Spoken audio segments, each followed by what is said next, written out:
আদর করিয়া মানুষ আল্লাহ বানায়া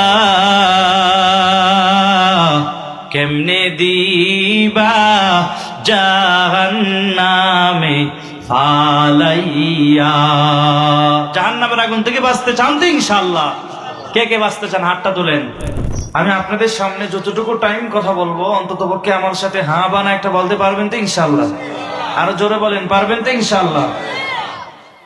এটা একটা বেহেশতের বাগান। রহমাতুল লিল আলামিনের হাদিসের ভাষ্য অনুযায়ী এটা একটা জান্নাতের বাগান। আর এই জান্নাতের বাগানে যে সেও চাইলে আসতে পারে না। আল্লাহ যাকে কবুল করে, যাকে পছন্দ করে সেই একমাত্র আসতে পারে।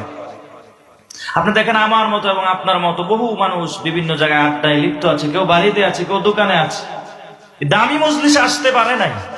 আল্লাহ যাকে কবুল করেছেন, যাকে পছন্দ করেছেন সেই একমাত্র আসতে পেরেছে। এজন্য মালিকের দরবারে শুকরিয়া আদায় করা দরকার আছে না নাই? আরো জোরে বলেন, আছে না নাই? কিন্তু আমরা তো আল্লাহর নিয়ামত পাওয়ার পরও আল্লাহর নিয়ামতের শুকর আদায় করি না, কদর করতে চাই না। আল্লাহ পাকের ওয়াদা, যারা আল্লাহর নিয়ামত পাওয়ার পরে শুকর আদায় করবে আল্লাহ বাড়ায় দেবে। গাদ্দারি আর মুনাফিকি যারা করবে, আল্লাহকে যারা বৃদ্ধাঙ্গুলি দেখাবে, এদের পরিণাম ফলাফল হবে ইন্না আযাবি লাশাদীদ। জন্য সবসময় আল্লাহর নিয়ামতের শুকর আদায় করা চাই। আল্লাহ পাক এত পরিমাণ নিয়ামত দিয়েছেন, বান্দা চাইলেও কি গণনা করতে পারবে? পারবে না। ওয়া ইন তাউদ্দু নি'মাতাল্লাহি লা তুহসুহা। এত পরিমাণ আল্লাহ পাক নিয়ামত দিয়ে রেখেছেন, বান্দা চাইলেও গণনা করতে পারবেন। আল্লাহ পাকের প্রশংসাও করে আপনি শেষ করতে পারবেন না। কোরআনের এক জায়গায় আল্লাহ পাক জানায় দেয়, কুল লাউ কানাল বাহরু মিদাদান লিকালিমাতি রাব্বি লানাফিদাল বাহরু ক্বাবলা আন তানফাদা কালিমাতু রাব্বি ওয়ালাউ জিনা বিমিসলিহি মাদাদা। আল্লাহ পাক বলেন, এই পৃথিবীর মধ্যে আল্লাহ পাক যত গাছ দিয়েছে সবগুলো গাছ যদি কেটে কেটে কলম বানানো হয়, কি বানানো হয়? আরে আওয়াজ এত আস্তে কেন? জোরে বলেন, কি বানানো হয়? কলম বানানো হয়। আর পৃথিবীতে, নদীতে, সাগরে যত পানি আছে সব পানি দ্বারা যদি কালি বানানো হয়, আর এই কলম আর কালি দ্বারা যদি আল্লাহর প্রশংসা লেখা শুরু করে, কালি শেষ হয়ে যাবে, কলম শেষ হয়ে যাবে, তারপর আল্লাহর প্রশংসা লেখা শেষ হবে না, ঠিক কিনা? এজন্য সবসময় আল্লাহর নিয়ামতের শুকর আদায় করা, শুকর আদায় করলে আল্লাহ বাড়ায় দেবে। আর যদি আপনি নিয়ামত পাওয়ার পরে শুকর আদায় না করেন, আস্তে আস্তে আল্লাহ পাক আপনার থেকে নিয়ামতটা ছিনিয়ে নিয়ে যাবে। বহু মানুষ আছে একসময় অনেক টাকা পয়সা আল্লাহ পাক দিয়েছেন, এগুলা ছিল এখন নাই। কেন? থাকতে সে নিয়ে সেটার কদর করতে পারে নাই। এজন্য সবসময় আল্লাহ নিয়ামতের কদর করবেন এবং সেটার শুকর আদায় আল্লাহর দরবারে করবেন। আল্লাহ পাক জানায় দেয়, যারা নিয়ামতের শুকর আদায় করতে করতে শাকিরিনদের অন্তর্ভুক্ত হয়ে যাবে, এদের জন্য আল্লাহ পাক জান্নাত বানায় রাখছে। আর যারা আল্লাহ নিয়ামতের শুকর আদায় করবে না, এদের জন্য আল্লাহ পাক জাহান্নাম বানায় রাখছে। জন্য সবসময় আল্লাহ নিয়ামতের শুকর আদায় করবেন। এই যে মূসা নবী তার চাচাতো ভাই কারুনকে বারবার বুঝাইছেন, আল্লাহর রাস্তায় যাকাত দাও। কি দেন? আল্লাহর রাস্তায় যাকাত দাও, দান করো। কিন্তু কারুন, এই পৃথিবীতে কারুন নেই। আল্লাহ পাক এত পরিমাণ ধন সম্পদ দিয়ে আল্লাহ পাক এই পৃথিবীতে পাঠাইছেন, কারুনের মতো দ্বিতীয় জন আর কেউ আসবে না, এত ধন সম্পদ ওয়ালা আর কেউ আসবে না। এত পরিমাণ আল্লাহ পাক তার ধন সম্পদ দিয়েছেন। মূসা আলাইহিস সালাম তার চাচাতো ভাই কারুনকে বারবার বুঝাইছেন, আল্লাহর রাস্তায় যাকাত দাও, আল্লাহর রাস্তায় দান করো। সে তো আল্লাহর রাস্তায় দান করে না, বরং অহংকারী করে বলছে, ক্বালা ইন্নামা উতীতুহু আলা ইলম। নিজের জ্ঞান খাটায় খাটায় আমি বড় লোক হয়েছি, এত কিছুর মালিক হয়েছি, আল্লাহর রাস্তায় দান করব কেন? একটু অহংকারী করার কারণে আল্লাহ পাক কোরআনে জানাচ্ছেন, ফাকাসাফনা বিহি ওয়া বিদারিহিল লাউ। কিয়ামত পর্যন্ত সে তার মসনদ সহকারে প্রতিদিন এক বিঘত করে নিচের দিকে যেতেই থাকবে। এখনো আপনি মিশরে গেলে দেখতে পাবেন কারুন তার মসনদ সহকারে প্রতিদিন এক বিঘত করে নিচের দিকে যাইতেছে। এই অধপতন কেন? একটাই মাত্র কারণ ছিল, অহংকারী করার কারণে। এজন্য আল্লাহ পাক টাকা পয়সা ধন দৌলত এগুলো আল্লাহ পাক দেয়, আবার নিতেও তো সময় লাগে না। এজন্য আল্লাহর রাস্তায় আল্লাহ পাক দিছেন, আল্লাহর রাস্তায় খরচ করা দরকার আছে না নাই? এবং আল্লাহর নিয়ামতের শুকর আদায় করা দরকার আছে না নাই? সবসময় আল্লাহর নিয়ামতের শুকর আদায় করবেন, আল্লাহ বাড়ায় দিবেন। মূসা আলাইহিস সালাম আল্লাহর সাথে কথা বলার জন্য যাইতেছেন, হঠাৎ করিয়া রাস্তায় একজন ব্যক্তির সাথে সাক্ষাৎ হয়ে গেল। যেই ব্যক্তির হাত পাও কিছুই নাই, সামান্য মাত্র একটা গোশতের টুকরা পড়ে আছে। হ্যাঁ মূসা নবী, আপনি কই যান? আমি আল্লাহর সাথে কথা বলার জন্য যাই। যেহেতু আল্লাহর সাথে কথা বলার জন্য আপনি যান, আল্লাহকে একটু জিজ্ঞাসা করবেন, আল্লাহ পাক আমারে কেন বানাইলেন? আল্লাহ পাক কি আমার অনর্থক বানাইলেন নাকি অন্য কোনো কি কারণে আল্লাহ বানাইছেন, আল্লাহর একটু জিজ্ঞাসা করিয়েন। মূসা নবী আর একটু সামনে যাওয়ার পর আরেকজন ব্যক্তির সাথে সাক্ষাৎ হয়ে গেল। এমন একজন ব্যক্তির সাথে সাক্ষাৎ হলো যার ঘর নাই, বাড়ি নাই, গরিব মানুষ, টাকা নাই, পয়সা নাই। মূসা নবীরে বলছে আপনি কই যান? তাই আল্লাহর সাথে কথা বলার জন্য যাই।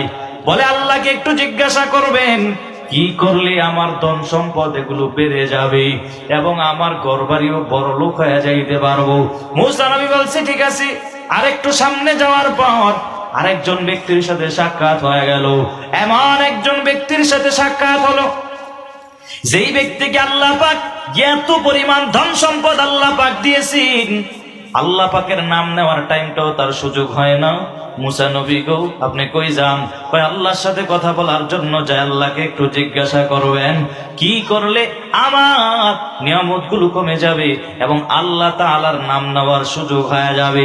মূসা নবী তিনজন ব্যক্তির কথা শোনার পর আল্লাহর দরবারে চলে গেলেন। আল্লাহর সাথে কথা বলার পর মূসা নবী এবার রওনা হয়ে গেল। আসার পরে ওই যে প্রথম যেই ব্যক্তির সাথে সাক্ষাৎ হলো, যেই ব্যক্তির হাত নাই পাও নাই, মূসা নবীকে বলছে আপনি কি আল্লাহর সাথে কথা বলছেন কিনা? হ্যাঁ আল্লাহর সাথে কথা বলছি। আল্লাহ পাক কি বলছেন? আল্লাহ পাক বলছি আল্লাহ পাক তোমারই অনর্থক বানায় নাই। ওই ব্যক্তি শোনার সাথে সাথে বলছি আলহামদুলিল্লাহ বলে শুকর আদায় করলেন। শাইখ জাকারিয়া রহমতুল্লাহি আলাইহি তার কিতাবের মধ্যে লিখছি ওই ব্যক্তি শুকর আদায় করা মাত্রই আমার আল্লাহ পাক, এতক্ষণ তার হাত ছিল না, পাও ছিল না, শুকর আদায় করার কারণে আমার আল্লাহ পাক তাকে ভালো মানুষে রূপান্তরিত করে দিলেন। দ্বিতীয় আরেকজন ব্যক্তির সাথে সাক্ষাৎ হলো যেই ব্যক্তির টাকা নাই, পয়সাও নাই, ঘর বাড়িও নাই, ভাঙ্গাচোরা একটা ঘর। মূসা নবীকে বলছে আপনি কি আল্লাহকে জিজ্ঞাসা করছেন কিনা? হ্যাঁ আল্লাহকে জিজ্ঞাসা করছি। আল্লাহ পাক বলছি আল্লাহ নিয়ামত, আল্লাহ পাকের নিয়ামতের শুকর আদায় করা বাড়ায় দাও। ওই আল্লাহর বান্দা বলি এমনি আমার ঘর নাই, বাড়ি নাই, টাকা নাই, পয়সা নাই, এমনি তেলের আগুনের মধ্যে জ্বলি, আবার নাকি আল্লাহর নিয়ামতের শুকর আদায় করতাম। মূসা নবীর একটা ধমক দিয়া দিলেন, আমার আল্লাহ পাক তার উপরে গজব নাজিল করে দিলেন। বাড়িঘর যা ভাঙ্গাচোরা ছিল সব কিছু আল্লাহর গজব দ্বারা উড়াইয়া দিলেন। তৃতীয় যেই ব্যক্তি ছিল, যেই ব্যক্তির সাথে সাক্ষাৎ হয়েছে, যাকে আল্লাহ পাক এত পরিমাণ আল্লাহ পাক ধন সম্পদ দিয়েছেন যে আল্লাহ পাকের নাম নেওয়ার টাইম দাও হয় না। নবী গো আপনি কি আল্লাহকে জিজ্ঞাসা করছেন কিনা কি করলে আমার নিয়ামত গুলো কমে যাবে এবং আমি আল্লাহ তাআলার নাম নেওয়ার সুযোগ হয়ে যাবে? আল্লাহ পাক বলছি আল্লাহর নিয়ামতের শুকর আদায় করা কমায় দেওয়ার জন্য। ওই আল্লাহর বান্দা, আল্লাহর খাঁটি একজন বান্দা, আল্লাহর বান্দা বলে কোশ্চিন কালো আমার জীবন চলে যাবে, এরপরও আমি আল্লাহর নিয়ামতের শুকর আদায় করা কমাতে পারবো না। ওই আল্লাহর বান্দা আর আল্লাহর নিয়ামতের শুকর আদায় করা আরো বাড়ায়া দিলেন। বিনিময়ে আল্লাহ পাক তার নিয়ামত আরো বাড়ায়া দিলেন। যেই ব্যক্তি আল্লাহর সাথে গাদ্দারি করবে, নিয়ামত পাওয়ার পরে শুকর আদায় করবে না, আল্লাহ পাক তার থেকে নিয়ামত গুলো চিনে নিয়ে যাবে। এটা আমার আল্লাহর ওয়াদা। কার ওয়াদা? জোরে বলেন আল্লাহর ওয়াদা। এজন্য আল্লাহ পাক জানা দেয়, এই আদরের গোলাম, আমি আল্লাহ পাক এত আদর করা দয়া করে তোরে বানাইলাম, আমি আল্লাহ পাক কত সুন্দর করে তোরে বানাইলাম, একটু শুকর আদায় কর, একটু তাকায় দেখ পুরো তোর বডির ভিতরে আমি আল্লাহ পাক কত সুন্দর করে তোরে বানাইলাম। দুটো হাত দেওয়ার জন্য কোনোদিন আমার আল্লাহর কাছে বলো নাই, দুটো চক্ষুর জন্য কোনোদিন আল্লাহর কাছে বলো নাই, দুটো পায়ের জন্য কোনোদিন বলো নাই। আমি আল্লাহ পাক দয়া করে মায়া করে আল্লাহ পাক তোর সুন্দর আকৃতি দিয়ে বানাইলাম। কারো চামড়া ধলা, কারো চামড়া সাদা, কারো আবার চামড়াটা কালো। ঠিক কিনা? জোরে বলেন। আল্লাহ পাক কোরআনের এক জায়গায় জানায় দেয়, বলে লাকাদ খালাকনাল ইনসানা ফি আহসানি তাকওয়িম, আমি আল্লাহ পাক সুন্দর আকৃতি দ্বারা তোমাদেরকে বানাইলাম, অতএব কেউ কোনো অসকৃত জানাতে পারবে না আমি কালো মানুষ আমারে কেমন দেখা যায়।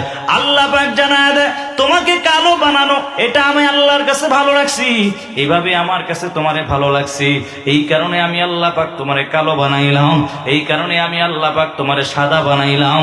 ঠিক কিনা জোরে বলেন? এই জন্য আল্লাহর দরবারে সব সময় যদি আল্লাহর নিয়ামতের শুকর আদায় করতে পারেন, আল্লাহ পাক বাড়ায় দিবেন। ঠিক কিনা জোরে বলেন? গাদ্দারি আর মুনাফিকি যদি করেন, আল্লাহ পাক আপনার থেকে নিয়ামতগুলো চিনাও নিয়ে যাবে। ঠিক কিনা জোরে বলেন? এই যে আল্লাহ পাক নদীর ভিতরে কি পরিমাণ মাছ দিয়েছে, আজ পর্যন্ত কোন জেলেরাও গণনা করে শেষ করতে পারে নাই। ঠিক কিনা জোরে বলেন? পারছে? কোন জেলেরাও গণনা করে শেষ করতে পারছে যে নদীতে এত পরিমাণ মাছ আল্লাহ পাক দিয়েছে? গণনা করতে পারছে? পারে নাই। আল্লাহ পাক জানায় দেয়, এই আদরের গোলাম, তোমার ছোট সন্তান যদি ইলিশ মাছ খাইতে যদি একটু মনে চায়, একটু যদি তার বাবারে ডাক দিয়ে বলে, বাবা রে আমার ইলিশ মাছ খাইতে মন চায়, বাবা বাজার থেকে ইলিশ মাছ কিনে আনবি, আনার পর ম্যাডাম সাহেবাকে বলবে সুন্দর করে তুমি রান্না বান্না করে নাও, এবার মজা করে করে খাওয়ায়। ইলিশ মাছের মাথায় এক মজা, ইলিশ মাছের লেজের মধ্যে আর এক মজা, মাঝখানের খানির টুকরাটা আর এক মজা। ঠিক কিনা জোরে বলেন? আল্লাহ পাক বলে, বান্দা প্রতিদিন ইলিশ মাছ খাইবা, এটা তোমার কাছে ভালো লাগবে না, এজন্য আমি আল্লাহ পাক কাতল মাছ দিয়ে দিলাম। ঠিক কিনা জোরে বলেন? কাতল মাছ প্রতিদিন তোমার কাছে ভালো লাগবে না বিদায় আমি আল্লাহ বোয়াল মাছ দিয়ে দিলাম। বোয়াল মাছ একদিন দুই দিন খাওয়ার পরে তোমার কাছে ভালো লাগবে না। আল্লাহ পাক জানায় দেয়, প্রতিদিন তোমার কাছে মাছ ভালো লাগবে না, এজন্য আমি আল্লাহ পাক মোরগের গোশত হালাল করে দিলাম। এক দুই তিন দিন চার দিন খাওয়ার পরে মোরগের গোশত তোমার কাছে ভালো লাগবে না, এজন্য আমি আল্লাহ পাক গরুর গোশত হালাল করে দিলাম। খা, কোনো বাধা নাই। এক দুই তিন দিন খাওয়ার পরে তোমার কাছে আর গরুর গোশত ভালো লাগবে না, এজন্য আমি আল্লাহ পাক দুম্বার গোশত হালাল করে দিলাম। এক দুই তিন দিন চার দিন খাওয়ার পরে দুম্বার গোশত তোমার কাছে ভালো লাগবে না, এজন্য আমি আল্লাহ পাক বকরির গোশত হালাল করে দিলাম। আল্লাহ পাক জানায় দেয়, এই আদরের গোলাম, যা দিয়েছি খা, খাওয়ার পরে যদি একবার যদি আলহামদুলিল্লাহ বলে যদি শুকর আদায় করে নাও, আমি আল্লাহ পাক ফেরেশতাকে ডাক দেয়া বলি, ফেরেশতার দল, যে বান্দাটা খাওয়ার পরে শুকর আদায় করলো, ওর আমল নামায় তো আমি আল্লাহ পাক সওয়াব দিয়ে দিলাম, বিনিময়ে তার নিয়ামত আরো বাড়ায় দিলাম। চিল্লায়া পড়েন না সুবহানাল্লাহ। এজন্য সবসময় আল্লাহর নিয়ামতের শুকর আদায় করবেন, তাহলে আল্লাহ পাক বাড়ায় দিবেন।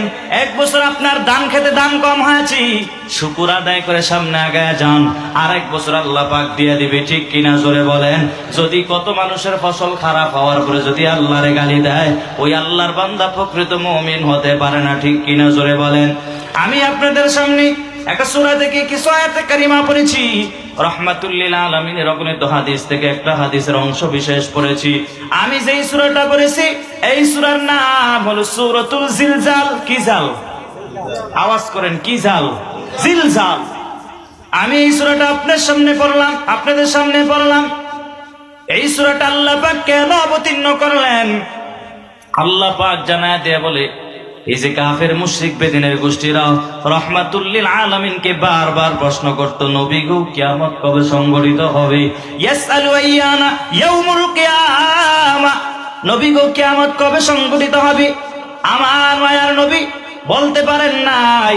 পরে আরো বলছে, ওয়ায়াকুলুনা মাতা হাযাল ওয়াদু ইন কুনতুম সাদিকিন, আল্লাহর ওয়াদা যদি সত্য হয় নবী গো কিয়ামত কবে সংঘটিত হবে?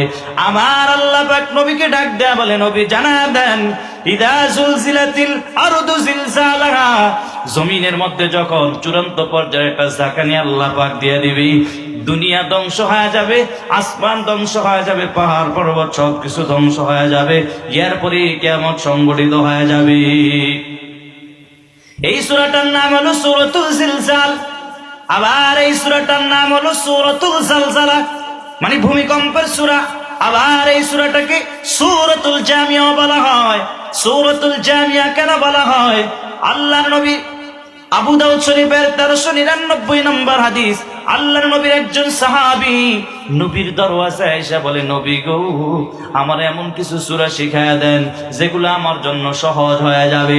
আমার মায়ার নবী বলছে, তাহলে কোরআনুল কারীমের ভিতরে যে সূরার শুরুতে আছে আলিফ লাম র, এমন 3টা সূরা তুমি পড়ে নাও, মুখস্থ করে নাও। আল্লাহর বান্দা জবাব দিয়ে বলছে, নবী গো, আমার বয়স বেশি হয়ে গেছে, আমার কলব শক্ত হয়ে গেছে, জিহ্বা ভারী হয়ে গেছে, এত কঠিন সূরা পড়তে পারবো না। আমার মায়ার নবী বলছে, যদি না পারো তাহলে কোরআনুল কারীমের মধ্যে যে সূরার শুরুতে আছে হামিম, এমন 3টা সূরা তুমি পড়ে নাও। আল্লাহর বান্দা সেম জবাব দিয়ে বলছে, নবী গো, আমার কলব শক্ত হয়ে গেছে, জবানটা ভারী হয়ে গেছে, আল্লাহর নবী গো, আমার বয়স বেশি হয়ে গেছে, এত কঠিন সূরা তো আমি পড়তে পারবো না।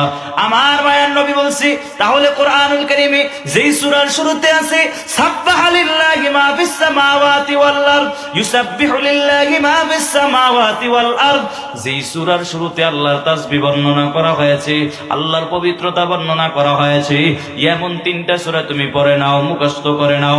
আল্লাহর বান্দা সেম জবাব দিয়া বলছে, নবী গো, আমার বয়স বেশি হয়ে গেছে, আমার কলব শক্ত হয়ে গেছে, আমার জবানটা ভারী হয়ে গেছে, নবী গো, এত কঠিন সূরা আমি পড়তে পারবো না। আমার মায়ার নবী বলছে, এ সাহাবী, তাহলে এমন একটা সূরার কথা আমি বলে দেই, যেই সূরাটার ভিতরে আল্লাহ পাক সবকিছু ঢুকায়া দিয়েছেন, যেই সূরার ভিতরে এত সুন্দর সুন্দর কথা আমার আল্লাহ পাক বলছে। সাহাবী শুনে না, তাহলে এমন একটা সূরার কথা আমি বলে দেই। আমার মায়ার নবী তখন বলছি, তাহলে তুমি পড়ে নাও, ইযা জুলজিলাতিল আরদু জিলজালাহা। আল্লাহর নবীর এই সাহাবী সাথে সাথে বলছে, নবী গো, এই সূরাটার উপরে আমি আমল করব, বাড়াবো না, কমাবো না। আমার নবী অন্য সাহাবায়ে কেরামদের সাথেও বলছে, এই ব্যক্তিটার সফল কাজ হয়ে গেছে। জোরে জোরে চিল্লায়া পড়েন না সুবহানাল্লাহ। এই সূরার ভিতরে আল্লাহ পাক সবকিছু ঢুকায় দিয়েছেন, এই জন্য এই সূরাটাকে সূরাতুল জামিয়া বলা হয়। কাফের মুশরিকেরা নবীর বারবার প্রশ্ন করত, নবী গো, কিয়ামত কবে সংঘটিত হবে?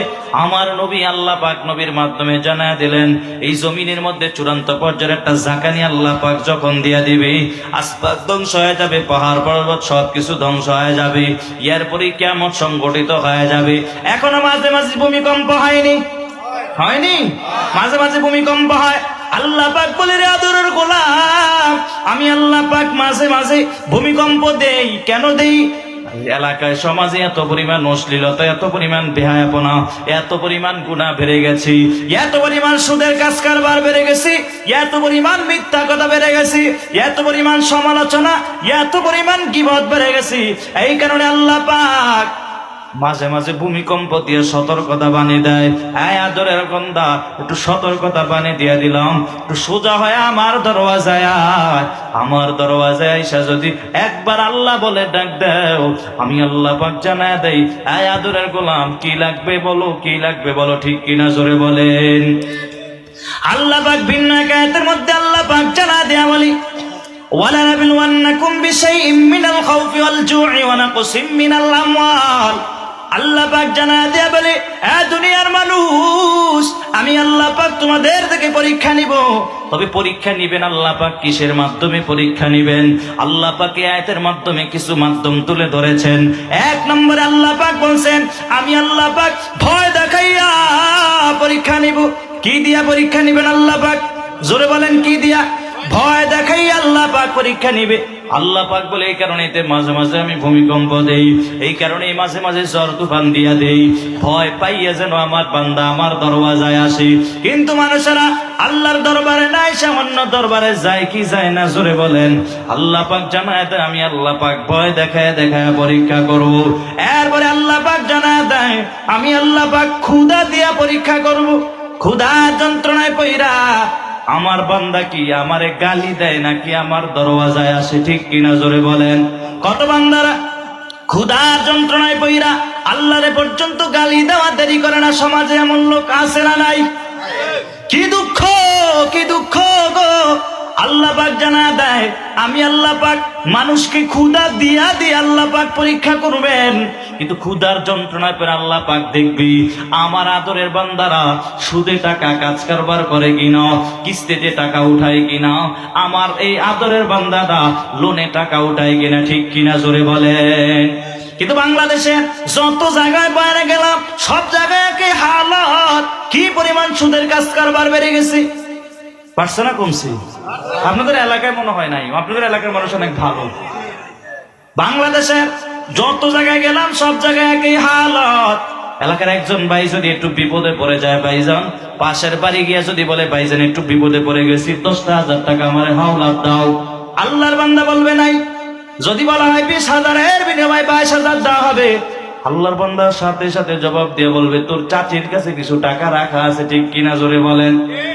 2,000 বেশি পাওয়ার জন্য আল্লাহর বান্দা দিতে চায় না, পরে দেয়। সমাজে এমন সুদখোর ঘুষখোর আছে না নাই? আমার নবী জানায় দেয় এ সুদখোর এ ঘুষখোর, আল্লাহ পাক আল্লাহর নবীর মাধ্যমে জানায় দেয় যারা 1 টাকা মাত্র সুদ খাও, আপন মায়ের সাথে 36 বার জিনা করলে যেই পরিমাণ গুনাহ হয়, আমার আল্লাহ পাক তার আমলনামায় সেই পরিমাণ গুনাহ দিয়ে দেয়। বলেন না নাউজুবিল্লাহ। নবী বিন্নার এক রাতে বলছি, কেউ যদি 1 টাকা মাত্র সুদ খাও, আপন মায়ের সাথে 70 বার জিনা করলি যেই পরিমাণ গুনাহ হয়, আল্লাহ পাক তার আমলনামায় সেই পরিমাণ গুনাহ দিয়ে দেয়। বলেন না নাউজুবিল্লাহ। আল্লাহ পাক জানায় দেয় এ আদরের বান্দারা, বড় লোকের বাড়ি গেলে দেখে আফসোস করিও না। আমার আল্লাহ পাক নবীর মাধ্যমে জানায় দিলেন এ গরিবেরাও, বড় লোকের বাড়ি গেলে দেখে আফসোস করিও না। আমি আল্লাহ পাক নবীর মাধ্যমে জানায় দিলাম গরিবেরা বড় লোকের 500 বছর আগে জান্নাতের মধ্যে চলে যাবে। আল্লাহ পাক জানায় দেয় আমি আল্লাহ পাক ক্ষুধা দিয়া দিয়া পরীক্ষা নিব। আল্লাহ পাক বলেন না খাওয়াই রাইখা আমি আল্লাহ পাক দেখবো আমার আদরের বান্দা ক্ষুধার যন্ত্রণা পইরা আমি আল্লাহর রাস্তায় আসে নাকি আল্লাহরে গালি দেয় নাকি অন্য রাস্তায় চলে যায়। আল্লাহ পাক দেখবি আমি আল্লাহ পাক না খাওয়াই রাইখা দেখবো আরেকজনের সম্পদ মেরে দেয় কিনা, আরেকজনের টাকা চুরি করে খায় কিনা, আমি আল্লাহ পাক দেখবো। আর নবীও কি পরিমাণ কষ্ট করেছেন আমার মায়ার নবী, দিনের পরে দিন না খাইয়া পেটের ভিতরে পাথর বেঁধে বেঁধে কালেমার দাওয়াত দিয়েছেন, ঠিক কিনা জোরে বলেন। আমার নবী যদি আল্লাহর কাছে বলতেন আল্লাহ গো খাবার দেন, আল্লাহ নবীরে খাবার দিতেন কি দিতেন না? এরপর আমার নবী দিনের পরে দিন না খাইয়া পেটের ভিতরে পাথর বেঁধে বেঁধে কালেমার দাওয়াত দিয়েছেন।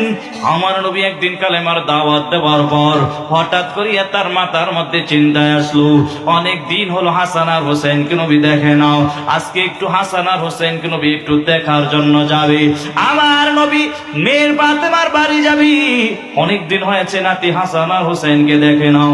ফাতেমার দরওয়াজায় যাওয়ার পরে নবীর দরওয়াজায় নক করছে, মা দরওয়াজাটা খোলো। নবী একবার দরওয়াজায় নক করলো, দরওয়াজা খোলে না। দ্বিতীয়বার নক করার পর দরওয়াজা খোলে না। তৃতীয়বার নক করার পরে ভিতর থেকে আওয়াজ দিয়ে বলে রে নবী আব্বা জান, দরওয়াজা খোলার মতো আমার তেমন সামর্থ্য আমার কাছে নাই। কেন নাই, কি সমস্যা? আল্লাহর নবীর মেয়ে ফাতেমা বলে নবী গো আব্বা জান, আমার পরিধানে ভালো একটা বস্ত্র নাই, ভালো একটা কাপড় নাই, আপনার সামনে দাঁড়ানোর মতো ভালো একটা কাপড় আমার পরিধানে নাই। আমার নবী বলছে রে ফাতেমা কোনো চিন্তার কারণ নাই, দরওয়াজার পাশে একটা জায়গা আছে, ওই জায়গা দিয়ে তোমার জন্য চাদরের একটা অংশ দিয়ে দেই, সেটা পরিধান করে দরওয়াজাটা খুলে আমার সামনে দাঁড়াও। আমার নবী চাদরটা দেওয়ার পর এবার ফাতেমা রাদিয়াল্লাহু তাআলা আনহা দরওয়াজাটা খোলার পর আমার নবী সালাম দিয়ে ভিতরে প্রবেশ করেছি। সালাম দেওয়ার পর নবী ভিতরে ঢুকে দেখে ফাতেমার চেহারাটা শুকিয়ে গেছে, চোখগুলো ভিতরে ঢুকে গেছে। আমার নবী ফাতেমা রাদিয়াল্লাহু তাআলা আনহাকে ডাক দিয়ে বলে রে মা, কতদিন পর্যন্ত খাবার খাও নাও, কতদিন পর্যন্ত চুলায় কোনো আগুন হয় না, আগুন জ্বলে না? আমার নবীর ফাতেমা নবীর মেয়ে ফাতেমা জবাব দিয়ে বলে আব্বা জান, আমি যদি আরো 3 দিন পর্যন্ত খাবার না পাই আমার কোনো আফসোস নাই, আমার কলিজার টুকরা হাসান আর হোসেন আজকে 3 দিন পর্যন্ত লাগাতার খাবার চাই, আমি মা হয়েও খাবার দিতে পারি নাই।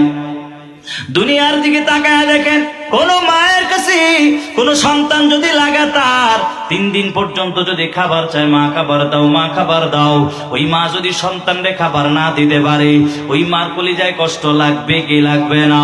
ফাতেমা রাদিয়াল্লাহু তাআলা আনহা বলে, আব্বা জান, আমি যদি আরো 3 দিন পর্যন্ত খাবার না পাই, আমার কোনো আফসোস নাই, আমার কলিজার টুকরা হাসান আর হুসাইন আজকে 3 দিন পর্যন্ত খাবার না পায় কি পরিমাণ কষ্টে আছে।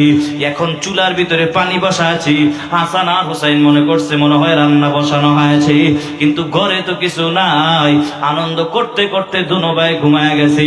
এই দিক দিয়ে নবীর কণ্ঠের আওয়াজ পাইয়া হাসান আর হুসাইনের ঘুম ভেঙে যায়। ঘুম ভাঙ্গার পর একটা দৌড় দিয়েছে হাসান আর হুসাইন।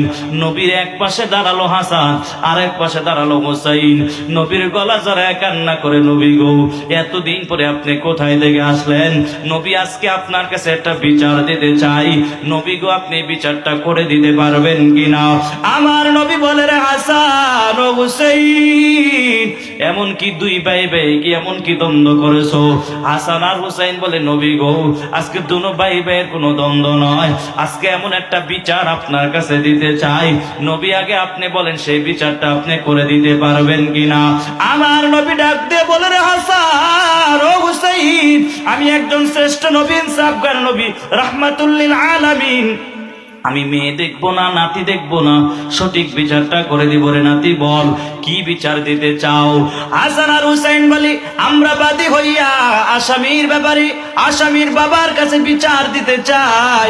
কি বিচার দিতে চাও? হাসান আর হুসাইন এবার আমার নবীকে ডাক দিয়া বলে, নবী গো, তাকায় দেখিন।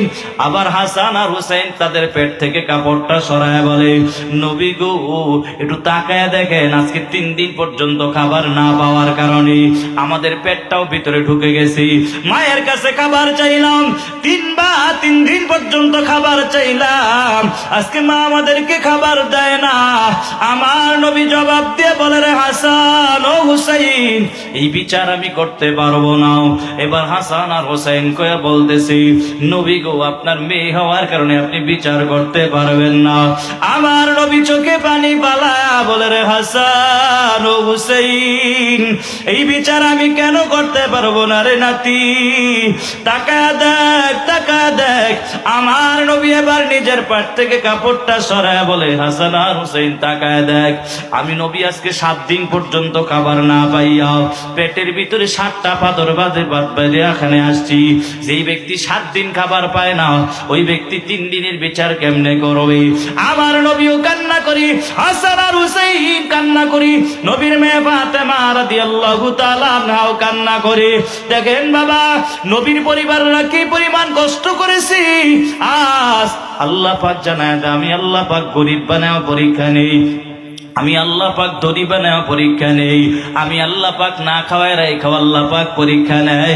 কিন্তু না খাওয়া রাখার কারণে আল্লাহরে গালি দেওয়া যাবে কি যাবে না? আল্লাহরে গালি দেওয়া যাবে না, অন্য কাজের মধ্যে ব্যস্ত হওয়া যাবে না। আল্লাহ পাক জানায় দেয়, আমি আল্লাহ পাক এই দুনিয়ায় সামান্য সময়ের জন্য পাঠাইছি রে আদনের গোলাম। তাকা দেখ, তাকা দেখ, তোরা কত ক্ষমতাধর ব্যক্তি ছিল, তোর দাদার দাদারা তারাও দুনিয়া থেকে বিদায় হয়ে গেল, একদিন তোমার আমারও দুনিয়া থেকে বিদায় হওয়া লাগবে কি লাগবে না? কিন্তু কোনো চিন্তা নাই, আল্লাহ পাক এই দুনিয়ায় কেন পাঠাইলেন একটু যদি চিন্তাটা ভিতরে ঢুকাইতেন রে বাবা। এই যে আমাদের বরুড়া থানার এমপি সাহেব যদি পার্লামেন্টে যায়, একটা উদ্দেশ্য নিয়ে যায় কি যায় না? মাননীয় স্পিকার সাহেব, আমার এলাকায় কালভার্ট লাগবে, আমার এলাকায় মাদ্রাসা লাগবে, আমার এলাকায় মসজিদ লাগবে, একটা উদ্দেশ্য নিয়ে যায় কি যায় না? আল্লাহ পাক জানায় দেয়, আমি আল্লাহ পাক এই দুনিয়ায় পাঠায় দিলাম আদরের গোলামরা, একটা উদ্দেশ্য নিয়ে আমি আল্লাহ পাক এই দুনিয়া পাঠায় দিলাম। আল্লাহ পাক 27 নম্বর পারার 2 নম্বর পৃষ্ঠা আল্লাহ পাক জানায় দেয়া বলে, ওয়ামা খালাকতুল জিন্না ওয়াল ইনসা ইল্লা লিয়াবুদুন। আল্লাহ পাক জানায় দেয়, আমি আল্লাহ পাক জিন আর মানুষ বানাইলাম একমাত্র আমি আল্লাহর ইবাদত করার জন্য। কার ইবাদত করার জন্য? জোরে বলেন। আল্লাহর ইবাদত করার জন্য আল্লাহ পাক বানাইলেন। আল্লাহ পাক বলে, আদরের গোলাম, এই দুনিয়া তো সামান্য সময় রে বান্দা। কেউ 30 বছর হায়াত পায়, কেউ 40 বছর হায়াত পায়, কেউ 50 বছর হায়াত পায়, কেউ আবার দুনিয়া আসার আগে দুনিয়া থেকে বিদায়। এজন্য বান্দা একটু নিজের বুঝানোর চেষ্টা করো। আল্লাহ পাক নবীর মাধ্যমে জানায় দেয়, এই ইবাদতের মধ্যে অন্যতম একটা ইবাদতের নাম হলো নামাজ। আজকে তোমার আমার নামাজ ঠিক নাই, ঠিক কিনা জোরে বলেন। হ্যাঁ বাবা, ভালো করে জবাব দেন, ঠিক কিনা জোরে বলেন। এত সুন্দর একটা আয়োজন কেন হলো? যেন এলাকার মানুষেরা নামাজি হয়ে যায়। আজকে নামাজের প্রতি আপনার আমার কোনো গুরুত্ব নাই, ঠিক কিনা জোরে বলেন। আল্লাহ পাক এক জায়গায় জানায় দিয়ে বলে, ইন্নাস সালাতা তানহা আনিল ফাহশাই ওয়াল মুনকার, নিশ্চয় যারা নামাজ পড়বে আল্লাহ পাক ফাহশা এবং অশ্লীল কাজ থেকে আল্লাহ পাক দূরে সরায় দিবে। এখন প্রশ্ন হলো, হুজুর আমি 5 বেলার নামাজ পড়ি, এরপরও গুনাহ থেকে বাঁচতে পারি না। জবাব নিয়ে নাও রে বান্দা। তুমি যে নামাজে দাঁড়াও, দুনিয়ার হিসাব মিলাও, নামাজে দাঁড়ায় ব্যবসার হিসাব মিলাও, এই কারণে তোমার নামাজ আল্লাহর দরবারে কবুল হয় না।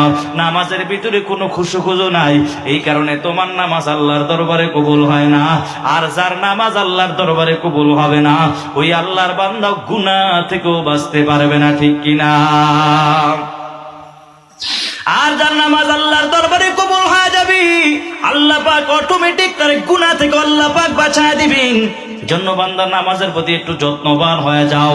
দুনিয়ার যত কাজে ব্যস্ত থাকো, অন্ততপক্ষে নামাজটা ঠিক মতো আদায় করা লাগবে কিনা জোরে বলেন। হ্যাঁ সাহাবায়ে কেরামরা নামাজের প্রতি কি পরিমাণ যত্নবান ছিলেন। আমার মায়ার নবী যুদ্ধের ময়দান থেকে ফিরবেন, হঠাৎ করে আমার মায়ার নবীর শরীরটা বড় ক্লান্ত হয়ে গেছে। নবীর শরীর ক্লান্ত হয়ে যাওয়ার পরে আমার নবীর সাথে ছিলেন হযরতে আলী রাদিয়াল্লাহু তাআলা আনহু।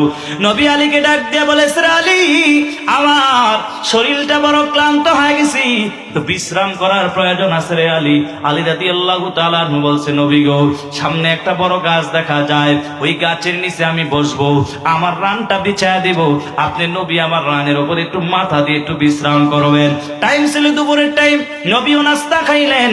আলী রাদিয়াল্লাহু তাআলা আনহু নাস্তা খাওয়ার পর আলী রাদিয়াল্লাহু তাআলা আনহু বসে গেলেন। আমার মায়ার নবী এবার আলী রাদিয়াল্লাহু তাআলা আনহুর রানের উপরে মাথা দিয়ে একটু বিশ্রাম করার জন্য যখন শুয়ে গেলেন, আমার মায়ার নবী শুয়ে যাওয়ার পর হঠাৎ করে মায়ার নবীর ঘুম চলে আসলো। ঘুমায় যাওয়ার পর এদিক দিয়ে আলী বসে বসে পাহারা দেয়, আলী ঘুমায় না। কারণ এই মরুভূমি এলাকায় আমার মায়ার নবীর এত পরিমাণ শত্রু, কখন জানি মায়ার নবীর উপরে আক্রমণ করে বসি। এই কারণে মায়ার নবীর পাহারা দেয় বসে বসি। হঠাৎ করে আসরের নামাজের আজান হয়ে গেল, এই দিক দিয়ে নবী ঘুমায়, নবীরে কেমনে ঘুম থেকে জাগ্রত করবে? আলী বড় পেরেশান, চিন্তা পড়ে গেছি। কারণ আল্লাহ পাক কোরআনুল কারীমের মধ্যে আল্লাহ পাক নবীরে যত জায়গায় আল্লাহ পাক নবীরে ডাক দিয়েছেন, সব জায়গায় আল্লাহ পাক নবীরে নাম দ্বারা ডাক দেয় নাই, সব জায়গায় লকব লাগায় লাগায় ডাক দিয়েছেন। কোথায় বলেছে তহা, কোথায় বলেছে ইয়াসিন, কোথায় বলেছে ইয়া আইয়ুহাল মুজাম্মিল। আল্লাহ পাক নবীরে কোথাও নাম ধরে ডাক দেয় নাই। আলী বড় চিন্তা করে গেল, আমি নবীরে কেমনে ঘুম থেকে জাগ্রত করব? এই দিক দিয়ে আসরের নামাজের টাইম চলে যায়। হঠাৎ করে তাকায় দেখি সূর্য ডুবে যায়, আসরের নামাজ তো এখনো পড়তে পারে নাই। নবীরে কেমনে ঘুম থেকে জাগ্রত করবে? আলী বড় পেরেশান, বড় পেরেশান। একবার জায়গায় আলীর চোখে পানি পানি পড়তে পড়তে এক পর্যায়ে গিয়ে চোখের পানি রহমাতুল লিল আলামিনের চেহারা মুবারকের মধ্যে পড়ে গেল। আমার মায়ার নবী ঘুম থেকে জাগ্রত হয়ে দেখে আলীর চোখে পানি। কি ব্যাপার আলী রে, তোমার চোখে পানি কেন দেখা যায়? আলী রাদিয়াল্লাহু তাআলা আনহু বলতে চায় না। অনেকবার বলার পরে বলে, নবী গো, একটু পশ্চিম দিকে তাকায় দেখেন সূর্যটা ডুবে গেল, এখনো পর্যন্ত আসরের নামাজ তো পড়তে পারি নাই। আমার মায়ার নবী বলে, আলী চিন্তার কোনো কারণ নাই, আমি একজন পয়গম্বর, আমি একজন রাসূল, আমার কি পরিমাণ মুজিজা, তাকায় দেখ আমার কি পরিমাণ মুজিজা। আমার মায়ার নবী সাদা আঙ্গুল দ্বারা সূর্যের দিকে ইশারা করে বলেছে, রে সূর্য, 4টা বাজে যেই জায়গায় ছিলা। আমার মায়ার নবী শাহাদাত আঙ্গুল দ্বারা ইশারা করা মাত্র সূর্য আবার আপন জায়গায় চলে আসছে। জোরে জোরে চিল্লায়া পড়েন না সুবহানাল্লাহ। নবীও নামাজ পড়লেন, আলী রাদিয়াল্লাহু তাআলা আনহু নামাজ পড়লেন। এই ঘটনাটা কেন বললাম? তাকায় দেখেন বাবা, সাহাবায়ে কেরামরা এক ওয়াক্ত নামাজ তার জীবন থেকে চলে যাইতেছি, কেমন পেরেশান হয়ে গেল। তোমার আমার এই জিন্দেগিতে 30 বছর হায়াতে, 40 বছর হায়াতে, 50 বছর হায়াতে, 60 বছর হায়াতে কত ওয়াক্ত নামাজ বাদ দিয়ে দিলাম। আমার নবী জানায় দেয়, কেউ যদি হেলে দুলে এক ওয়াক্ত নামাজ বাদ দিয়ে দেয়, 2,88,000 বছর জাহান্নামের আগুনের মধ্যে জ্বলা লাগবে। কয় কোটি? 2,88,000 বছর জাহান্নামের আগুনের মধ্যে জ্বলা লাগবে। একটু হিসাবটা মিলাও। এই বতে 30 বছর হায়াতে, 40 বছর হায়াতে কত ওয়াক্ত নামাজ বাদ দিয়া দিলা, অথচ জাহান্নামের আগুন সহ্য করার আপনার আমার 1 সেকেন্ডেরও কারো ক্ষমতা নাই, ঠিক কিনা জোরে বলেন? হ্যাঁ বান্দা, কবরে যাওয়া লাগবে কি লাগবে না? ওই কবরে যাওয়ার আগে কবরের চিন্তা যদি ভিতরে না নাও, কবরের সামানা নিয়ে যদি কবরে না যাও, ওই কবরের আযাব বড় ভয়ঙ্কর। আল্লাহ পাক জানা দেয় নবীর মাধ্যমে, এই যে আপনাদের এলাকার, এই যে আপনাদের জয়নগর এলাকার একজন মানুষের যদি ইন্তেকাল হয়ে যায়, সবাই তার বাড়ি যাবে। বুয়ে বাড়ির একজন মানুষ মারা গেছি, সবাই তার বাড়ি যাবে, একটা নজর তারে দেখার জন্য সবাই তার বাড়ি গিয়ে ভিড় জমাবে। এবার দেখাও শেষ, একদল লোক চলে যাবে গরম পানি করার জন্য, আর একদল লোক চলে যাবে বাজার থেকে কাপড় কেনার জন্য, আর একদল লোক চলে যাবে এমন এক জায়গায় তোমার জন্য কবর খনন করবি, যেই জায়গায় মানুষ দিনের বেলাও যাইতে বড় ভয় পায়, ওই জায়গায় তোমার কবর খনন করাও শেষ হয়ে যাবে। যেই জায়গায় মানুষ দিনের বেলাও যাইতে বড় ভয় পায়, কবর খনন করাও শেষ। জানাজা পড়ার জন্য একটা জায়গায় মানুষগুলো সমবেত হয়ে যাবে, জানাজাও শেষ। এমন একটা গাড়ির মধ্যে তোমার উঠানো হবে, যেই গাড়ির ড্রাইভার তোমার আপন সন্তানেরা হবে, যেই গাড়ির ড্রাইভার তোমার আপন ছেলেরাই হবে, যেই গাড়ির ড্রাইভার তোমার আপন প্রিয় মানুষেরা তোমার ড্রাইভারি করে করে এমন এক অচিনাই জায়গা নিয়ে যাবে, যেই জায়গায় মানুষ দিনের বেলাও যাইতে বড় ভয় পায়, ওই জায়গায় তোমারে নেওয়ার পর, এবার ওই গাড়ি থেকে নামানোর পর, কবরের মধ্যে রাখার পর সবাই এক মুষ্টি করে মাটি হাতের মধ্যে নিয়ে নিয়ে পড়বে। মিনহা খলাকনাকুম ওয়া ফিহা নুঈদুকুম ওয়া মিনহা নুখরিজুকুম তারাতান উখরা। এটা সবাই পরে পরে মাটি দিবি। মাটি দাও শেষ, আবার নবী জানা দেয় 40 কদিন পার হওয়ার পর আল্লাহ পাক তার কবরের মধ্যে 2 জন ফেরেশতা আল্লাহ পাক পাঠায় দিবি। কে আলেম, কে গায়রে আলেম, কে মুফতি, কে মুহাদ্দিস, কে হাফেজ আর কে গায়রে হাফেজ, কে রিস্কার ড্রাইভার, কে অটো ড্রাইভার, কে সিএনজি ড্রাইভার, সবার কবরে কিন্তু 3টায় প্রশ্ন করা হবে। সবার কবরে 2 জন ফেরেশতা আসবে।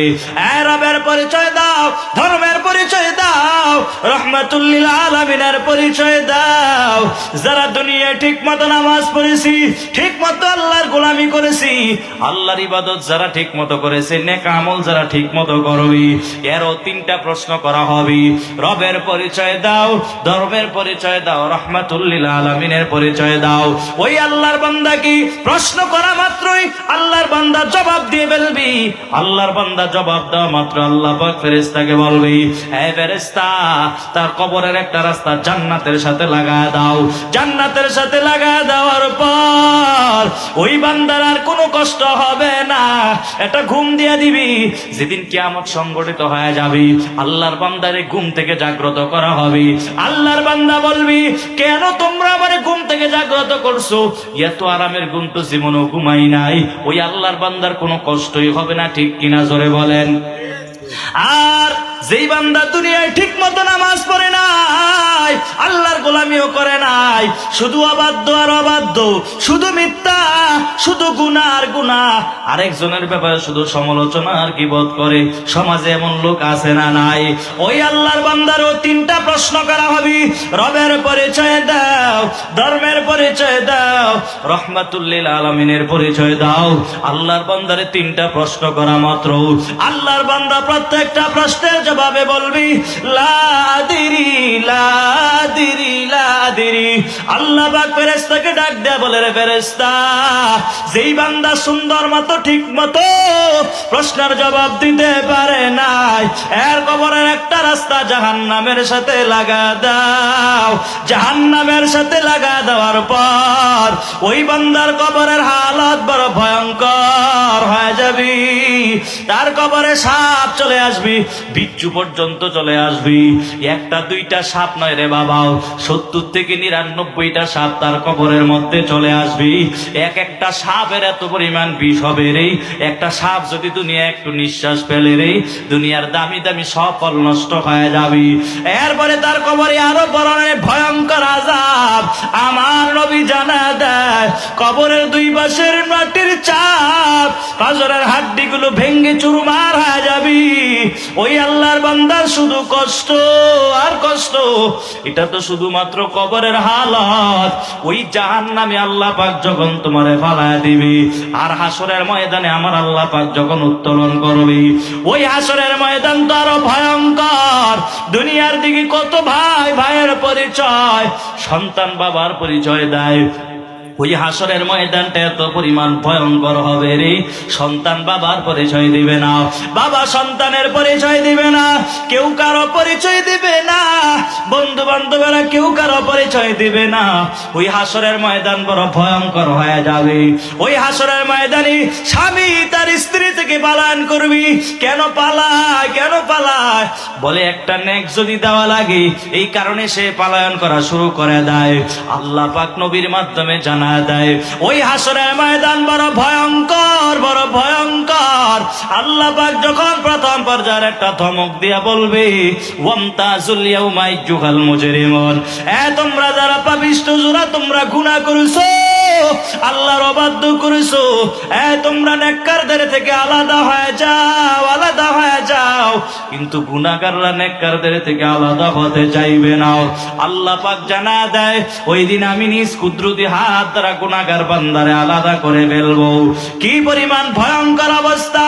আল্লাহ পাক যখন কহকারিয়াতের আওয়াজ আল্লাহ পাক দিয়ে দিবি, আল্লাহ পাক সেদিন বলবে, লিমানিল মুলকুল ইয়াউম লিল্লাহিল ওয়াহিদিল কাহ্হার। হাসরের ময়দানটা থরথর করে কাঁপবে। আল্লাহ পাক বলবে, দুনিয়ার এমপি সাহেব, প্রধানমন্ত্রী, দুনিয়ার রাজা বাদশারা, আজকের এই দিনের রাজত্ব কার? সবাই মহারাগান্বিত আল্লাহরে রাগ দেখাও। সবাই বলবে আল্লাহর। আল্লাহ পাক এত পরিমাণ রাগ, আল্লাহ পাক কহকারিয়াতের আওয়াজ দেওয়া মাত্র হাসরের ময়দানটা থরথর করে কাঁপবি। নবীর এই আল্লাহ পাক কহকারিয়াতের আওয়াজে নবীরা পর্যন্ত বেহুশ অবস্থায় পড়ে যাবে, সমস্ত মানুষগুলো বেহুশ অবস্থায় পড়ে যাবে।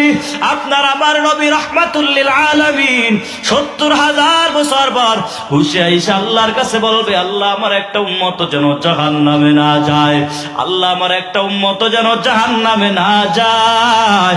আমার নবী বারবার আল্লাহর কাছে সুপারিশ করবি।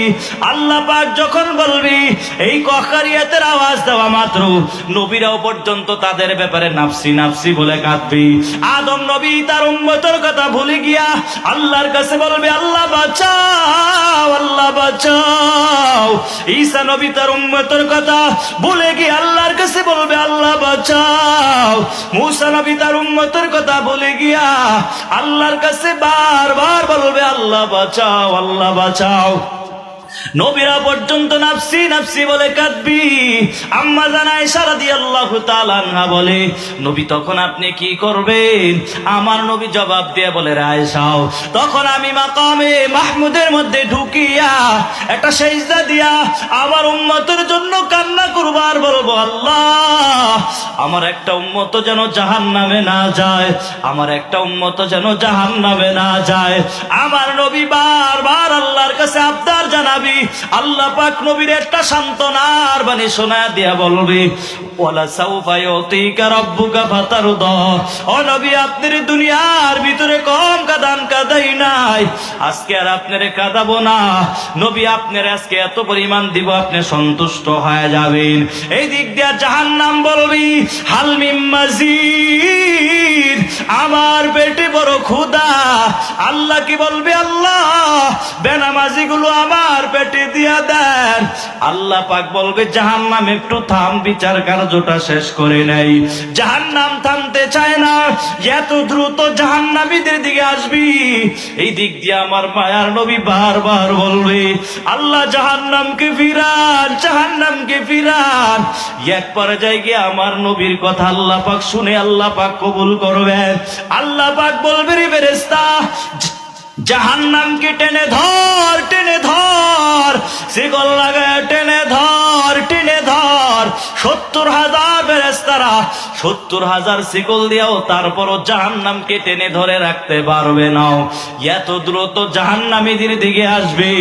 আমার নবী বারবার বলবে, আল্লাহ জাহান্নামকে ফিরান, জাহান্নামকে ফিরান। এক পর্যায়ে কি আল্লাহ পাক নবীর সুপারিশটা কবুল করার পর কিছু পানি ফেরেশতার হাতে দিয়া বলবে, রে ফেরেশতা, এই পানিগুলো জাহান্নামের উপরে ছিটা দাও। জাহান্নামের উপরে ছিটানো মাত্র জাহান্নাম পিছনে চলে যাবে। ফেরেশতারা বলবে, আল্লাহ আমরা 70,000 ফেরেশতারা 70,000 শিকল লাগাও টেনে ধরে রাখতে পারি নাই। আল্লাহ আপনি এমন কি পানি দিলেন যেই পানি দেওয়া মাত্র জাহান্নাম পিছনে চলে গেল। আল্লাহ পাক তখন ফেরেশতাকে ডাক দিয়া বলবে, রে ফেরেশতা, এগুলা কিসের পানি জানো? এগুলা কোন দুনিয়ার বৃষ্টির পানিও না, জমজমের পানিও না, হাউজে কাউসারের পানিও না। এগুলা কিসের পানি জানো? এগুলা হলো আমার গুনাহগার বান্দার চোখের পানি। আমার কিছু গুনাহগার বান্দা আছি যারা 5 বেলার নামাজ জামাতের সাথে আদায় করার পর আবার ওভার ডিউটি করি। এই শীতের মৌসুমে ঠান্ডা পানি দিয়ে ওযু বানাইতে কি পরিমাণ কষ্ট।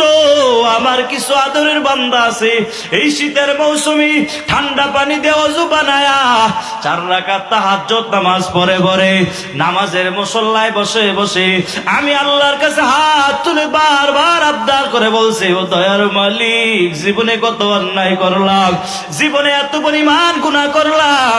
আমার এই আদরের বান্দা গুনাহগার বান্দা চোখের পানি ফালাইছে। আমি আল্লাহ পাক ওই চোখের পানিগুলো আমি আল্লাহ পাক জমা করে রাখছি। আজ গুনাহগার বান্দার চোখের পানি আমি আল্লাহ পাক জাহান্নামের উপরে ছিটিয়ে দিলাম। জোরে জোরে চিল্লায় পড়েন না সুবহানাল্লাহ। এই চোখের পানির বড় দাম, বড় দাম। আজকে তোমার আমার চোখে পানি নাই, পানি নাই। যতই জাহান্নামের বয়ান হয় এরপরও চোখে পানি নাই, এরপরও দিলটা নরম হয় না। একটু কবরের কথা চিন্তা করেন ভাই। ওই জাহান্নামের আগুন বড় ভয়ঙ্কর, ভয়ঙ্কর।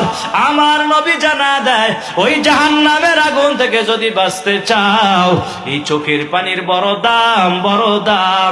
কেউ যদি জাহান্নামের ভয়ে 1 ফোঁটা চোখের পানি ফালা দেয়, আমার আল্লাহ পাক নবীর মাধ্যমে জানা দেয় তার জন্য আল্লাহ পাক জাহান্নামের আগুন হারাম করে দেয়। চিল্লা বলেন সুবহানাল্লাহ।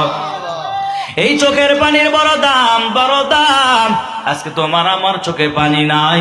জাহান্নামের আগুন থেকে যদি বাঁচতে চাও ওই জাহান্নামের আগুন থামানোর একটাই মাত্র মেডিসিন আছে, সেটা হলো চোখের পানি। আজকে তোমার আমার চোখে পানি নাই। কেন নাই রে বান্দা? একটাই মাত্র কারণ, এত পরিমাণ গুনাহ করে ফেলছো, জীবনে এত পরিমাণ অন্যায় অপরাধ করেছো। গুনাহ করতে করতে কলবটা পর্যন্ত কালো হয়ে গেছে। এখন যতই জাহান্নামের বয়ান হয়, যতই জাহান্নামের কথা হয়, এরপরও দিলটা নরম হয় না, এরপরও চোখে পানি আসে না। এই দুনিয়া কিছুই না, কিছুই না। এই যে দুনিয়া সামান্য মাত্র সময়ের জন্য আল্লাহ পাক একটু পাঠাইলেন, কিন্তু তোমার আসল ঠিকানা ওই কবর, ওই ফুলসিরাত তোমার পার হওয়া লাগবে। গুনাহ নিয়ে যদি কবরে যাও, আমার আল্লাহ পাক নবীর মাধ্যমে জানা দেয় ওই বান্দার অবস্থা বড় খারাপ হয়ে যাবে। জাহান্নামের আগুন থেকে কে কে বাঁচতে চান হাতটা তুলে দেন। আদার মালিক আয় আল্লাহ, এই জয়নগর এলাকার আপনার এই খাঁটি বান্দারা ইয়ারা হাত তুলছে আল্লাহ, ইয়ারা ঠিক মতো নামাজ পড়বে, এ আল্লাহ আপনার ইবাদত করবে, ইয়ারা জাহান্নামের আগুন থেকে বাঁচতে চায়। আয় আল্লাহ প্রত্যেকটা খাঁটি মুমিন মুসলমানকে আয় আল্লাহ জাহান্নামের আগুন থেকে আল্লাহ মুক্তি দান করে দেন। সবাই জোরে জোরে পড়ি আমিন। জাহান্নামের আগুন এত পরিমাণ ভয়ঙ্কর হবে, দুনিয়ার আগুন লাগলে কত পরিমাণ অবস্থা খারাপ হয়ে যায়, ওই জাহান্নামের আগুন বড় ভয়ঙ্কর হয়ে যাবে। এজন্য একটু চিন্তা করবেন বাবা, ওই জাহান্নামের আগুনের কথা একটু স্মরণ করেন। যদি আল্লাহ পাক তোমারে জাহান্নামে ফালায়া দেয় তাহলে তোমার অবস্থা বড় খারাপ হয়ে যাবে। আদর কো রিয়া মানুষ আল্লাহ বানায়া, কেমনে দিবা জাহান্নামে ফালাইয়া, কেমনে দিবা জাহান্নামে ফালাইয়া তুমি যদি মাফ না করো মাওলা বান্দারে, তুমি যদি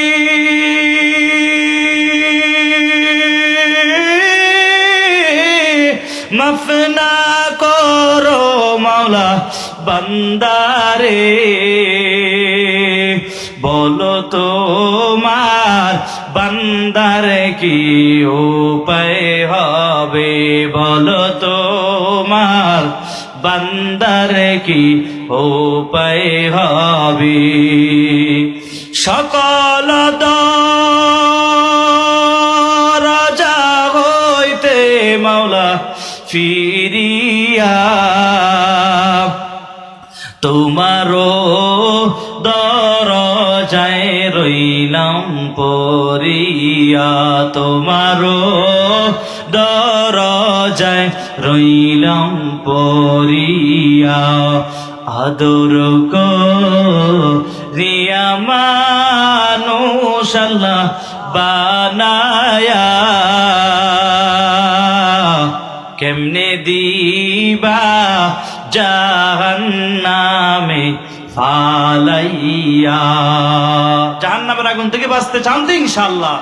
কে কে বাঁচতে চান হাতটা তোলেন। তাহলে নামাজ পড়া লাগবে কি লাগবে না? তোমার আমার নামাজ নাই, এত সুন্দর একটা আয়োজন হয়ে যায়, কিন্তু আমরা জানি না এখানে মাহফিলে আছি, কিন্তু আসার পরে একটা আমল নিয়ে বাড়িতে যাইতে পারি না। একটা আমল নিয়ে হলো বাড়িতে যাবেন তো ইনশাআল্লাহ, নামাজটা ঠিক করবেন তো ইনশাআল্লাহ। আল্লাহ আমাদেরকে তৌফিক দান করুক, সবাই পড়ি আমিন। ওয়াজ কি চলবে না ছেড়ে দিব? হ্যাঁ জোরে বলেন, চলবে না ছেড়ে দিব? কতক্ষণ চলবে? হ্যাঁ সারা রাত? তো নামাজ কি বাদ হয়ে যাবে ফজরের পরে? হ্যাঁ তাহলে কি বুখারী শরীফ থেকে একটা ঘটনা শোনানো যায় কি যায় না? শোনাবো ইনশাআল্লাহ। আমার নবীর একজন সাহাবী, নাম ছিল হযরত আলী রাদিয়াল্লাহু তাআলা আনহু। কি নাম? হযরত আলী রাদিয়াল্লাহু তাআলা আনহু। আলী রাদিয়াল্লাহু তাআলা আনহুর স্ত্রী সাহেবা একদিন অসুস্থ হয়ে গেছে। কি হয়ে গেছে? অসুস্থ হয়ে গেছে, জ্বর চলে আসছে। হঠাৎ করে জ্বর আসার পর আলী রাদিয়াল্লাহু তাআলা আনহুকে বলছে, স্বামী রে, আমার তো জ্বর আসছে, বাজার থেকে একটা আনার ফল নিয়ে আইস। স্বামী বেচারা চিন্তায় পড়ে গেল, আলী রাদিয়াল্লাহু তাআলা চিন্তায় পড়ে গেলেন। আমার ম্যাডাম সাহেবা কিছুই চায় না, হঠাৎ করে জ্বর আসলো তো একটা আনার ফল নেওয়ার জন্যই তো বলছে। আলীর কাছে টাকা নাই, পয়সা নাই, গরিব মানুষ, অনেক খোঁজাখুঁজির পর কিছু টাকা মাত্র সংগ্রহ করে আল্লাহর বান্দা বাজারে রওনা হয়ে গেল। বাজারে যাওয়ার পর একটা আনার ফল কিনলেন, কিনার পরে এবার আনার ফলটা নিয়ে রওনা হয়ে গেল। হঠাৎ করিয়া রাস্তায় একজন ভিক্ষুক দাঁড়ায় বলে, আলী রে, তোমার যে ব্যাগের ভিতরে আনারটা সেটা আমারে দিয়া দাও। আলী চিন্তা করে গেল, আল্লাহ পাক বলছে, ও আম্মা সাইলা ফালা তানহার, কোন ভিক্ষুকরে ধমক দেওয়া যাবে না। আলী রাদিয়াল্লাহু তাআলা চিন্তায় পড়ে গেল, কেউ যদি দুনিয়ায় 1 টাকা দান করে রে, আল্লাহ পাক তারে দুনিয়ায় 10 গুণ বাড়ায় দেয়। আলী চিন্তায় পড়ে গেল, আমার একটা আনার ফল, এদিক দিয়ে আমার ম্যাডাম সাহেব তো কেনার জন্যই বললো, নেওয়ার জন্য বলছি, আমি তো ঠিকই কিনলাম, এখন আবার ভিক্ষুক আমার কাছে চায় বসলো। আলী রাদিয়াল্লাহু তাআলা নিয়া বলে, রে ভিক্ষুক নিয়া নাও। আলী রাদিয়াল্লাহু তাআলা একটা আনার ফল দান করে দিলেন। দান করার পরে এবার চিন্তা করতে করতে এবার বাড়ির দিকে যায়। আর চিন্তা করি, হঠাৎ করে সামনে আগানোর পর স্ত্রী সাহেবা দূর থেকে জবাব দিয়ে বলে, স্বামী রে, কি চিন্তা করো? বলে, তোমার জন্য বাজার থেকে একটা আনার ফল ঠিকই কিনেছিলাম, হঠাৎ করে একজন ভিক্ষুক আমার কাছে হাত পাতা মাত্র তারে দান করে দিলাম। আলীর স্ত্রী জবাব দিয়ে বলে, এই কারণেই তো আল্লাহ পাক আমারে সুস্থ বানায় দিলেন। চিল্লায় সবাই পড়েন না সুবহানাল্লাহ। আলীর স্ত্রী বলে, আপনি আল্লাহর রাস্তায় দান করেছেন, এই কারণেই তো আল্লাহ পাক আমারে সুস্থ মানুষে রূপান্তরিত করে দিলেন। আলী রাদিয়াল্লাহু তাআলা বাড়ি চলে গেলেন, ম্যাডাম সাহেবাও বাড়ি চলে গেল। দরওয়াজা আটকানোর পর আল্লাহ পাক আল্লাহর নবীর এক সাহাবীর মাধ্যমে আল্লাহ পাক বলছি, জান্নাত থেকে 10টা আনার ফল নিয়ে নাও, একটা টুকরি, এটা মাথার মধ্যে ওরা ওরা টুকরি নিয়ে নাও, 10টা আনার ফল নিয়ে আলী রাদিয়াল্লাহু তাআলা নূর বাড়ির দরওয়াজায় আলী রাদিয়াল্লাহু তাআলা নূর কাছে পৌঁছায়া দাও। আল্লাহর নবীর একজন বুড়া সাহাবী, দাড়িগুলো পাকনা, এই সাহাবী হাঁটতে হাঁটতে গিয়ে আলীর দরওয়াজায় গেলেন। দরওয়াজায় যাওয়ার পর দরওয়াজায় নক করছে, দরওয়াজাটা খোলো। আমার মাথার চান্দি ভাইটা যায় রে আলী, তাড়াতাড়ি দরওয়াজাটা খোলো। দরওয়াজাটা খোলার পর তাকায় দেখে একজন বুড়া মুরব্বী, দাড়িগুলো পাকনাও। এই অচেনা মানুষ কোথায় থেকে আসলো? আলীরে বলে, তাড়াতাড়ি করে টুকরিটা নামাও, ওরাটা তাড়াতাড়ি করে নামাও। আল্লাহ পাক তোমার জন্য 10টা আনার ফল পাঠায় দিয়েছি। নামানোর পর আলী রাদিয়াল্লাহু তাআলা আনহু একটা একটা করে গণনা করলেন। গণনা করে দেখে এখানে 9টা আনার ফল আছে, 10টা নাই। আলী বলে, এটা আমার জন্য পাঠানো হয় নাই, অন্য কারোর জন্য পাঠানো হয়েছে। ওই বুড়া মুরব্বী বড় চালাক, একটা আনার ফল লুকায় রাখছে। কেন লুকায় রাখছি? বুড়া মুরব্বী বলে, রে আলী, আমি এই রহস্য জানার জন্য আল্লাহ পাক তোমার দরওয়াজায় 10টা আনার ফল কেন পাঠাইছে, এই রহস্যটা জানার জন্য, এই রহস্য উদ্ঘাটন করার জন্য একটা আনার ফল লুকায় রাখছি। নেও নেও, 10টা আনার ফলে তোমার দরওয়াজায় পাঠাইছে। আলীও খাইলেন, আলীর ম্যাডাম সাহেবাও খাইলেন, বুড়া মুরব্বী চাচারেও খাওয়াইলেন। জোরে জোরে চিল্লা পড়েন সুবহানাল্লাহ। এই ঘটনাটা কেন বললাম ভাই?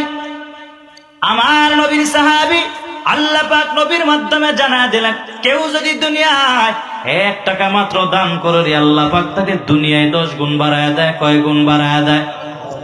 আজকে আমরা দান করতে চাই না, একটা সময় আসবে রে দান করতে চাইলেও দান করতে পারবা না। কত লক্ষ লক্ষ কোটি টাকার মালিক কতটা কবরে ঘুমায় গেল। এই হাসরের ময়দানে এই যে দুনিয়ায় এত কিছু করো, 70 বছর 50 বছর হায়াত পাইবা, এর কোনো গ্যারান্টি নাই। এই দুনিয়ায় তুমি সামান্য কত সুন্দর সুন্দর বাড়ি বানাও, টাইলস দেয়া বাড়ি বানাও, ওই আখিরাতের জন্য কিছু রেখে যাও না।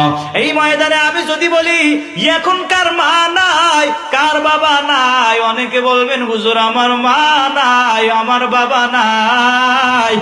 আমার মা বাবা যখন ছিল তখন আমার টাকা পয়সা তেমন ইনকাম ভালো ছিল না, আমার মা বাবার খেদমত করতে পারি নাই।